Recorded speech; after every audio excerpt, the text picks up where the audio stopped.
Vai fazer a prova do Enem, prestar vestibular ou fazer qualquer outra prova que envolva a redação? Fique então no vídeo até o final, porque hoje eu vou trazer algumas dicas que são básicas, porém muito útil para te ajudar aí na sua redação e conseguir aí uma nota máxima. Olá gente, tudo bem com vocês? Comigo tá tudo ótimo e espero que com vocês também, tá? Hoje eu quero estar iniciando uma série nova aqui no canal de vídeos de dicas, tá? Dicas para prova, Enem, vestibular, para estar auxiliando. O Enem tá logo aí, né? A gente tem 4 meses para se programar. Se você ainda não começou a estudar, já passou da hora, hein? Então vamos lá! E hoje eu quero trazer algumas dicas de português que vão te ajudar na hora da redação, tá? São dicas bem simples, mas que fazem toda a diferença na hora de você fazer aí uma boa redação para o Enem, vestibular ou qualquer outra prova que você vai fazer. Antes de tudo, eu já quero pedir para vocês, se vocês gostam desses vídeos, se vocês gostam aqui do canal, se inscreve, curte, tá? Compartilha, porque isso me ajuda muito, gente. Vocês não têm noção. O canal tá indo aí para quase 2.000 inscritos, estou muito feliz com isso, porém eu ainda não tenho um canal monetizado, eu não ganho por esses vídeos, no momento estou desempregada, então se eu conseguir monetizar o meu canal, vai ser uma ajudinha que vocês vão me dar. Então assim, curta, compartilha, tá? Se inscreve no canal e me ajude aí, porque tem umas regrinhas que o YouTube colocou pra pessoa estar monetizando o canal, que é tempo de visualização e tal. Então, vamos lá, sem delongas, vamos direto ao ponto. Para fazer uma redação, vou aqui usar o exemplo do Enem, mas você pode usar no que você quiser, tá? Por exemplo, a redação do Enem é uma dissertação argumentativa, certo? Que deve ser feita em terceira pessoa. Porém, existem alguns pontos básicos para uma boa redação. Eu estou com uma colinha. Gente, não dá pra eu lembrar tudo de cabeça, tá? Eu fiz bastante anotações aqui de várias coisas que eu quero falar. Eu tô com uma colinha aqui e eu quero ir explicando pra vocês alguns pontos principais para você ir bem na sua redação. Um ponto fundamental e que muitas vezes as pessoas passam desapercebido na hora de estudar é o domínio da norma padrão da língua escrita. Escrever, gente, da forma certa é fundamental, tá bom? Então você ter um domínio aí de ortografia, gramática, faz toda a diferença na sua redação. São aqueles pequenos erros de português que tiram bastante a sua pontuação na redação. Outros pontos que são fundamentais na hora de você fazer a sua redação e conseguir uma boa nota é a compreensão do tema. Você saber abordar bem esse tema, trabalhar muito bem dentro da sua redação é um fator muito importante e também muito cobrado dentro da redação do Enem. Já entrando aí nesse gancho, é também a organização das informações e argumentos. Não adianta nada você entender do tema, você saber falar, mas você não saber fazer uma boa colocação dessas informações dentro do seu texto. Porque se você não colocar da forma correta, vai ficar um texto totalmente bagunçado, sem nexo e ninguém vai conseguir entender. E aí você já perde muito ponto, mesmo que seja um assunto onde você tem um certo domínio. Mas se você não tiver esse domínio de saber organizar, vai ficar muito bagunçado e perder muito ponto. Então preste atenção nisso também, hein? Outro ponto muito importante também é a aplicação correta da lógica e também uma boa proposta de solução do problema, tá? Então você saber esses detalhes são fundamentais na hora de você fazer a prova, principalmente do Enem. Hoje eu quero estar destacando um pouco mais sobre a norma padrão da língua escrita, tá? Que dentro dela entra em muitas características e eu quero trazer algumas para você. Alguns pontos básicos que vocês têm que prestar atenção é, como eu falei, principalmente a parte da ortografia correta, tá? Então, ortografia e gramática, gente, tem que estar ok. É uma parte que você tem que sempre estudar, ir atrás, pra chegar na hora fazer bonito. Não adianta o seu texto ser maravilhoso, sem conteúdo, você não saber fazer um bom uso das palavras, escrever tudo errado, então isso vai descontar ponto de uma redação que poderia ter ido aí com uma nota máxima. Concordância nominal e verbal. Gente, ponto aí que pega muita gente, tá? Você saber aí de primeira, segunda, terceira pessoa. Lembra que a redação do Enem é em terceira pessoa. Não coloca eu acho, na minha opinião, isso é muito importante. Saber também aí as diferenças de singular e plural dentro das palavras, tem que saber essa concordância. Não adianta você começar a frase com singular e depois jogar um plural e fazer essa bagunça não, tá? Tem que ser bem escrito, bem detalhado. Outra coisa que a pessoa confunde muito é a parte do feminino e masculino dentro das frases, coloca um o com uma palavra feminina e aí vira bagunça. Então, gente, presta atenção nesses detalhes que fazem toda a diferença na redação. Na hora que a pessoa for corrigir sua redação, ela precisa ler e ver que você teve um domínio nisso. Só de você ter um domínio nessa parte, você já ganha um pontinho. E claro, se você não tiver domínio, você perde muitos pontinhos. Então, ó, presta atenção nesse detalhe. Pontuação e acentuação gráfica. Gente, é muito importante você saber pontuação. Aonde coloca a vírgula, o ponto, sabe? Esses detalhes são fundamentais. Saber a hora de usar, como usar. Acento, saber a hora que é um acento agudo, que não é, um tiozinho, enfim, você precisa saber a hora de usar isso.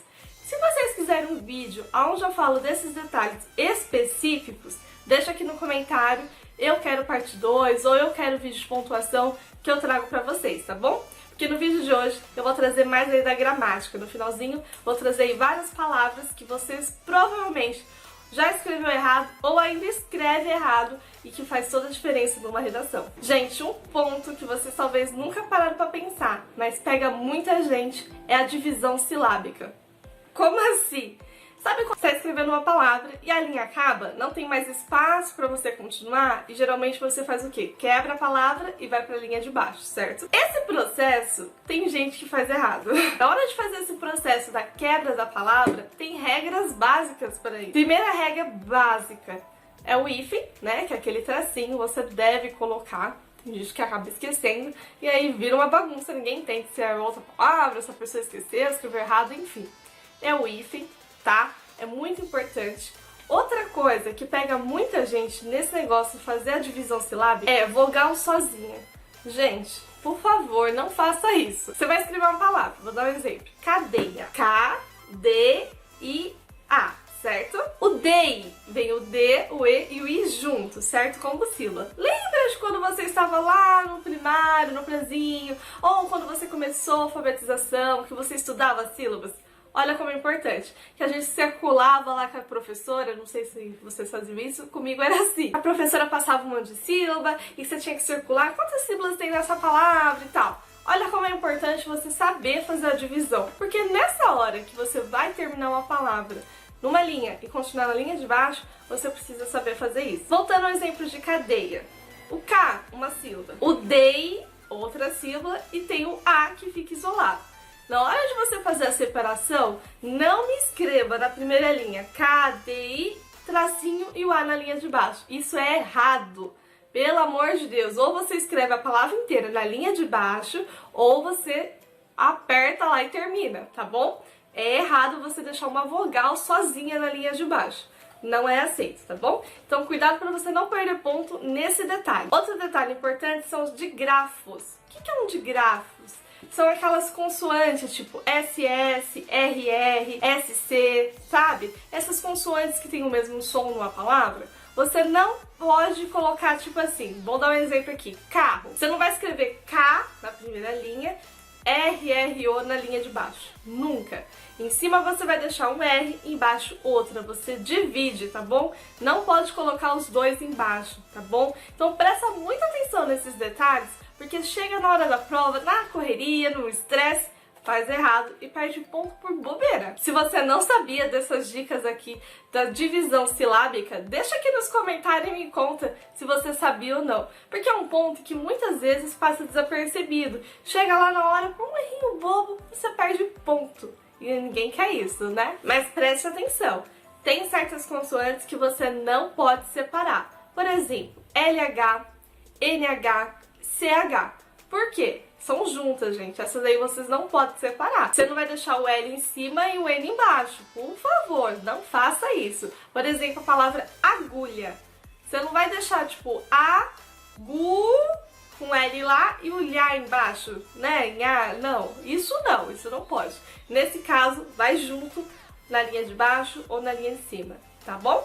Então prestem atenção nesses detalhes. Outra coisa que pode ser que você não sabia, também de divisão silábica. Quando você tem uma palavra que tem o hífen é o tracinho, certo? Por exemplo, mal educado, tem o hífen. Se você precisou separar essa palavra bem na hora do hífen, mal, e tem o hífen, e aí, o que você faz? Coloca um hífen na linha de baixo também. tá? Se você não sabia disso, grave. Então, se você separar uma palavra que ela tem hífen e bem na hora do hífen você precisou separar, você vai colocar esse hífen na parte de cima e na parte de baixo, a pessoa entender que além de você ter feito uma quebra na palavra, essa palavra tem hífen e você sabe disso, tá bom? Então não vamos perder ponto no Enem por bobeira, né? Ou no vestibular, onde seja aí que você for fazer a prova. Não perca ponto por bobeirinhas assim. Pega essas dicas e deixa, ó, anotadinho pra você estudar depois. Mas bora lá! O que eu posso fazer para melhorar a minha ortografia e a minha gramática? Pensa comigo, você vai fazer a prova em janeiro do Enem. Você tem o quê? 4 meses para você estar estudando. Setembro, outubro, novembro, dezembro, certo? Nesse período, o que você pode fazer para melhorar essa sua parte de ortografia e gramática? Primeiro e mais fundamental, ler livros. Ah, mas eu não gosto de ler. Ah, mas eu não tenho como comprar livro. Ah, gente, chega de desculpa. Você quer ou não passar no Enem? Você quer ou não ter um bom futuro, entrar na universidade que você tanto quer? Então preste atenção, não coloque barreiras. Vai atrás dos seus sonhos e objetivos. Ler é fundamental para você saber uma boa escrita. Por quê? Quando você ler vários livros, você está sempre ali fazendo leituras diferentes, sabe? Tendo conhecimento.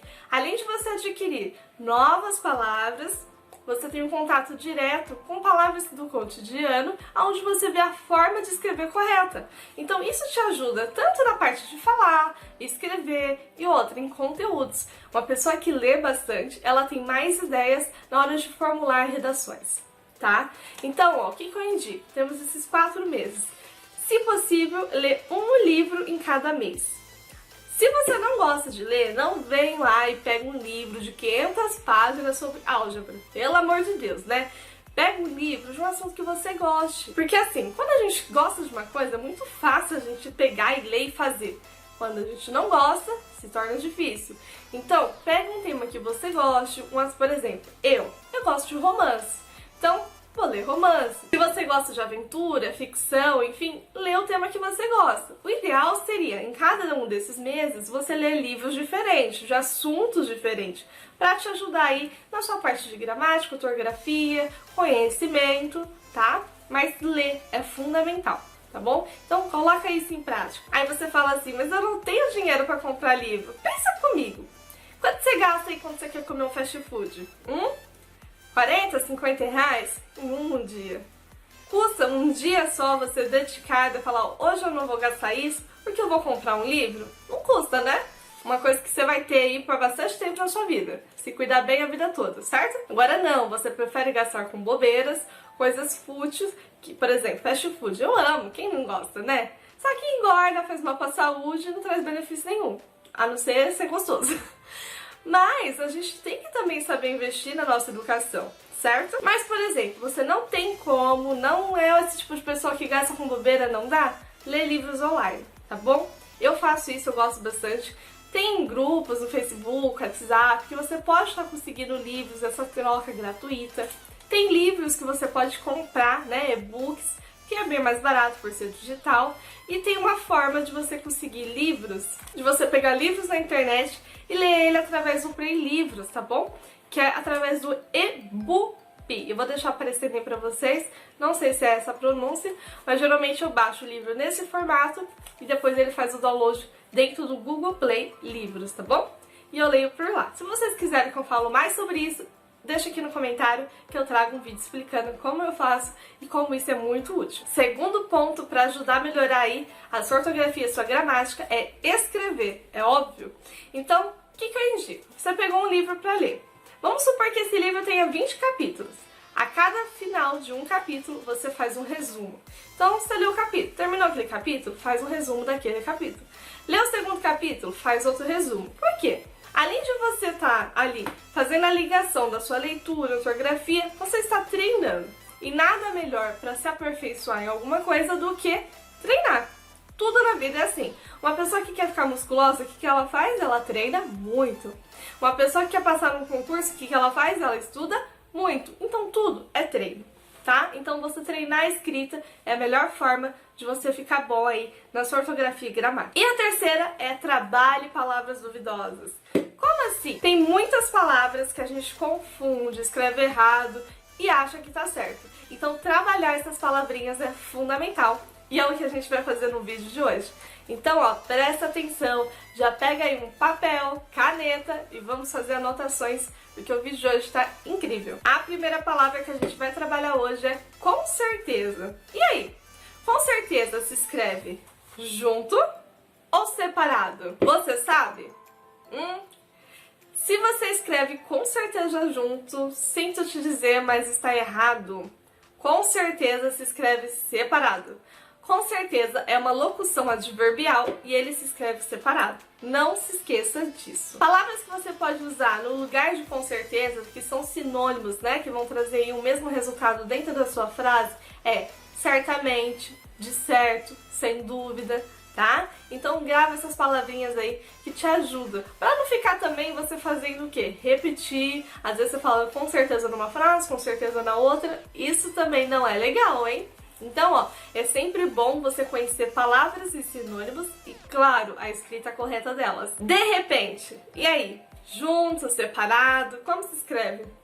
Também é separado, gente. Se você escreve de repente tudo junto, sinto te dizer, mas está errado. De repente também é uma locução adverbial e se escreve separado. Presta atenção aí na hora de fazer a redação para não escrever tudo junto, hein? E palavras que você pode usar no lugar de repente é repentinamente, rapidamente, inesperadamente, tá? Você pode aí usar para também não cometer de ficar repetindo muito uma mesma palavra. Enfim, junto ou separado? E aí? Se você falou que é junto ou se você falou que é separado, ambos estão certos. Eu vou explicar o porquê. Enfim junto e enfim separado são palavras que existem, porém elas trazem significados diferentes. Então você acertou porque as duas existem, porém você pode estar errando na hora de usá-las. Então, ó, presta atenção, porque se você usar o enfim junto numa frase que era para ser enfim separado, você vai estar errado. Então não vai adiantar de nada.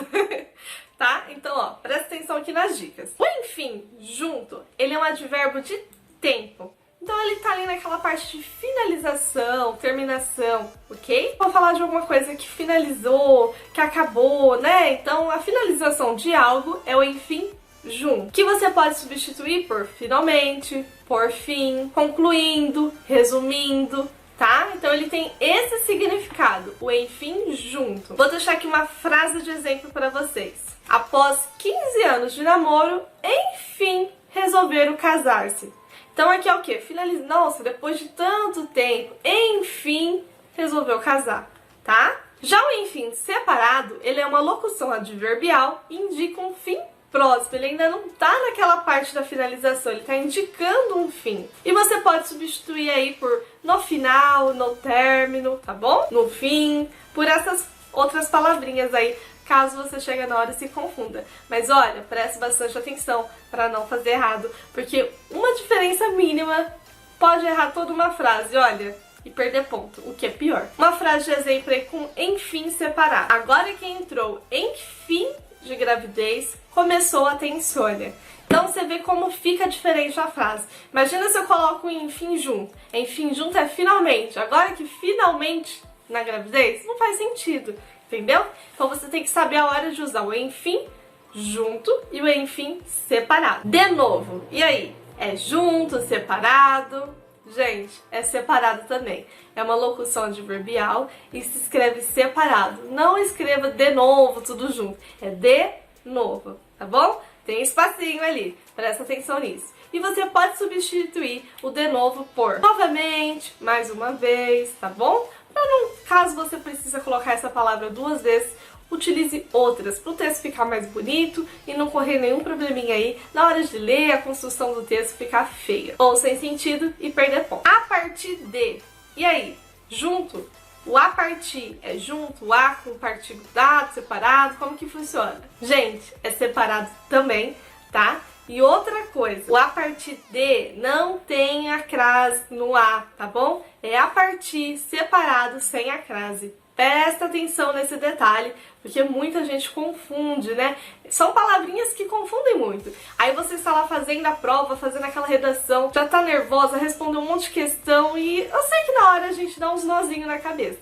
Então, por isso que é bom você treinar muito isso, pra chegar na hora, você tirar de letra, sair fluido, sem nenhum problema. Outras palavrinhas que você pode substituir aí o a partir de com início em, desde, tá? São palavrinhas aí que você pode dar uma substituição para não ficar tão repetido e também na hora que você se confundir, você não correr nenhum risco de errar. Outra palavra que confunde muito é o meio e a meia. Vamos supor, você é mulher e você quer falar que você está um pouco cansada. Você diz, eu estou meio cansada ou eu estou meia cansada? E aí? Você sabe a resposta? Gente, é meio cansado, tá bom? A pessoa fala, nossa, mas eu sou mulher, achei que eu tinha que falar meia. Não, se fala meio cansado. Então, na hora de fazer a sua escrita, por favor, se escreve meio. Meia é o que você coloca no pé, tá? É meio cansado. Meio, ele tem o significado aí de pouco, quantidade, tá bom? Nessas frases igual eu dei de exemplo. Então, não coloca meia. Meia é o que tá no seu pé e meia é o que você vai escrever na sua frase, tá bom? Grava isso. Mal com L e mal com U. Essa aí confunde muito. E se você não me segue no Instagram, segue lá, porque eu já dei essa dica por lá. Sempre tô postando diquinhas lá desse tipo. Então, ó, me segue lá, que aí já tá na imagem, só ler, já aprendeu rapidinho, né? Então, ó, me segue lá no Instagram pra você não perder essas dicas maravilhosas que vão te ajudar aí nas provas, redação e também no dia a dia, né? Vamos parar de escrever errado, a gente precisa aprender a escrever da forma certa. E por que eu trouxe esse vídeo? Porque são palavras que realmente nos confundem. Muitas dessas palavrinhas eu mesma já me confundi, né? E às vezes a gente olha, mas nossa, eu jurava que era junto, eu jurava que era separado. E a gente se confunde, né? Então, por isso a gente tem que estar sempre buscando conhecimento e treinando, hein? Mas bora lá! Mal com L e mal com U. As duas palavras existem, mas quando eu devo usar? Mal com L, gente, ele é o contrário de bem. Então esse mal com L, ele entra como, por exemplo, estou com mal-estar, passando mal, tá? Ou estou muito bem, me sentindo bem. Então nesse sentido é com L. Mal com U, ele entra no sentido de ruim. Por exemplo, um lobo mau, pessoa ruim, ele é o contrário do bom. Então mal com L é contrário de bem. Mal com U, ele é o contrário do bom. Então, por exemplo, uma pessoa boa, uma pessoa mal, aí é com U. Por exemplo, lobo mau, uma pessoa ruim. Então grava isso, vamos supor. Mal com L, um mal-estar. Mal com U entra na parte de caráter, tá bom? E segue lá no Instagram, que lá eu deixei essa dica bem mais explicadinha pra vocês. Você salva a foto e vai treinando. E não esquece mais até o dia da prova, hein? Outra dica que eu também já dei lá no Instagram é o mas e o mais, tá? Que é o mas normal, de porém, e o mais com i. Muita gente troca, usa errado e faz uma confusão. Mas elas têm sentidos diferentes, tá bom, gente? O mas, ele entra como porém, contradição, oposto, né? Uma oposição. É nessa parte que você vai usar o mais. Você vai falar alguma coisa, eu queria muito viajar, mas estou sem dinheiro. Tipo, eu queria muito viajar, porém estou sem dinheiro, entendeu? Ele entra nessa oposição, mas ele entra como um empecilho. Ele entra como uma coisa assim, eu quero fazer tal coisa, mas tem um porém. Eu queria tal coisa, mas, entendeu? Ele sempre entra nesse impedimento, digamos assim. Raciocina sempre com isso, que vai dar tudo certo. Já o mais com i, ele entra na questão de adição, quantidade, né? Preciso de mais dinheiro, nessa questão assim, tá bom? Então, separa. Um é de oposição, outro é de quantidade. Um você vai usar quando você for falar de alguma coisa que tenha um porém, e o outro quando está acrescentando algo, aumentando algo que está relacionado à quantidade. Vamos lá que tem mais palavrinhas aqui para nos ajudar aí bem na prova, hein? Agente se escreve junto ou separado? As duas palavras existem, tá bom? Porém com significados totalmente diferentes. Se você quer falar sobre nós, né? Você vai escrever, sobre nós. É o agente, separado, não junto. Isso é nós, num texto. Quando você coloca o agente junto, é o agente 007. Então, se você falar de agente junto, você está falando ali de um agente de viagem, um agente policial, tá? Coisas relacionadas à agência, a um espião, coisas desse tipo de filme aí. Agora, quando você está relacionando nós, é agente, separado. Uma palavrinha aqui que as pessoas confundem muito na hora de escrever é exceção. Como se escreve? 2 S, C cedilha? Gente, exceção se escreve com C cedilha. Toma muito cuidado aí na hora de escrever, porque é C cedilha. Então é E, X, C, E, C cedilha, A, O. E o tiozinho, né? Lógico. Mas não é S, S. E é uma palavrinha assim bem complicadinha, né? Porque na hora você vai escrever, nossa, já foi um X, já foi um C, agora é um S. E a pessoa acaba trocando, mas é C cedilha, tá bom? Então na hora de escrever exceção, toma cuidado. E o seja, qual que é o certo? É seja, seja, e aí? Gente, não existe seja, é seja, tá? Então risca aí esse seja porque não existe, é seja. Na hora que você for escrever é seja, não seja. Cuidado. Opinião. Muitas pessoas escrevem opinião com o P mudo. E não, o P não é mudo, tá bom, gente? Na hora dá uma confusãozinha, a pessoa escreve muito rápido, mas tem o I sim, é opinião, mas não é P mudo, tá? E coincidência, como se escreve? Muita gente na hora de escrever coincidência se escreve conhecência, tá certo? Não é assim que se escreve. Na hora de você for escrever coincidência, grava que no início tem o coincidência, tá? Então é esse in que pega muita gente. Então é coincidência. É porque a gente na hora de falar, fala muito rápido, a gente não consegue traduzir na escrita, né? Mas tem um in aí nesse início que pega muita gente, que troca aí pro NH. Mas não. Então esse início é C-O-I-N, tá? Esse coincidência. Grava isso que você não vai esquecer. O vídeo de hoje foi esse. Eu espero que vocês tenham gostado. Se você gostou, deixa aqui no comentário o que você achou. Se vocês querem a parte 2, se querem, comenta aqui embaixo. Queremos continuação, queremos parte 2, tá bom? Que eu trago aqui pra vocês mais dicas e mais conteúdo relacionado a Enem, vestibular, provas e muito mais. Então, ó, já curte aqui o vídeo, se inscreve no canal. Um grande beijo, Deus te abençoe, até o próximo vídeo e bons estudos pra você!